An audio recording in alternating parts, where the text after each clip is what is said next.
Yesterday, we took a look at quadratic functions and graphing them when they were in vertex form.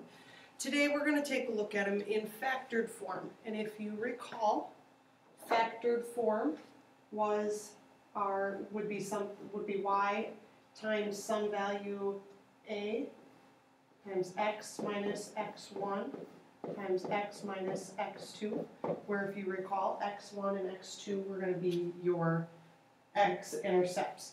So if we took a look at this, we need to know what our zero product property is. The zero product property states that if you have, I apologize, we'll fill this in here, a times b equal to 0, then either a equals 0 or b equals 0, which you guys already know. Now we're going to have two binomials for our purposes today, so that if we have the quantity x minus a times the quantity b minus x equal to 0, then that means that either x minus a equals 0 or b minus x equals 0. And what we need to know is that those zeros are x-intercepts, where they cross the x-axis on the graph. And it's when y equals 0, which is why when we write our ordered pairs, as we'll have to do today, you will see that they'll be written in the form of x comma 0, because we substitute that 0 in for y. We're also going to be taking a look at our y-intercepts. And our y-intercept, if you recall, remember that's where the graph crosses the y-axis when x equals 0, and it'll be written in the form of an ordered pair for 0, comma, y. So the first thing that we need to be able to do today is to determine these zeros and that y-intercept for the equation. So we're going to start off first with talking about our zeros. So we have y equals the quantity x minus 5 times the quantity x plus 3. So our step one that we're going to have is to set y equal to 0. So in our case here, we're going to have 0 equals x minus 5 times x plus 3. And then our step two is going to be to solve for our 2x values using the zero product property. What we mean by the zero product property is that because y equals 0, if these two quantities, when multiplied together, equal 0, one of them has to equal 0. So that means that either x minus 5 equals 0, or it means that x plus 3 equals 0.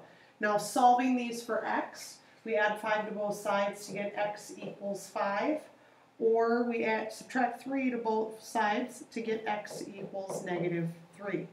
Now we need to write those in our form of ordered pairs, which means that this is going to be 5, 0, and this one will be negative 3, 0, and we know that because we talked about it above, that our x-intercepts are where y equals 0.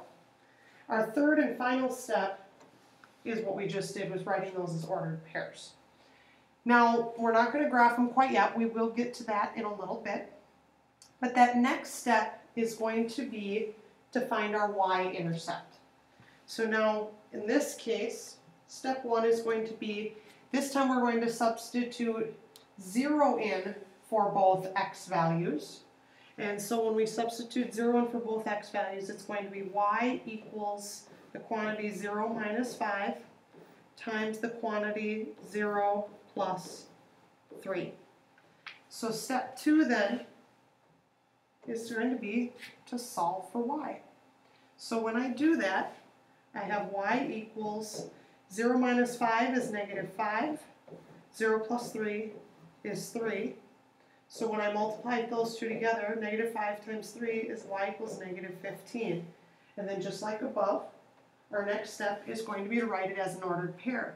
Now before it was when y equals 0, now it's when x equals 0, which means that we'll put 0 in for x, so it'll be 0, negative 15. Let's go ahead and try another example like that. And we have y equals the quantity x plus 4 times the quantity 4 minus x. So first we'll start off by substituting in 0 for y. So we have 0 equals x plus 4 times the quantity 4 minus x. And when we do this, our zero product property says that either x plus 4 equals 0 or 4 minus x equals 0. When I subtract 4 from both sides here, I get x equals negative 4. Now this one over here, 4 minus x is a little bit sloppier. Well, x is negative, we want it to be positive, so I would add x, and you can make a note of that, to both sides, which gives me 4 equals x. And finally, we're going to write that in form of an ordered pair. So we have negative 4, 0, and 4, 0. Now, this is for our zeros. So now we need to go ahead and do for our y-intercept, which if you recall, now we're going to put in 0 for our x's. So y equals 0 plus 4 times 4 minus 0.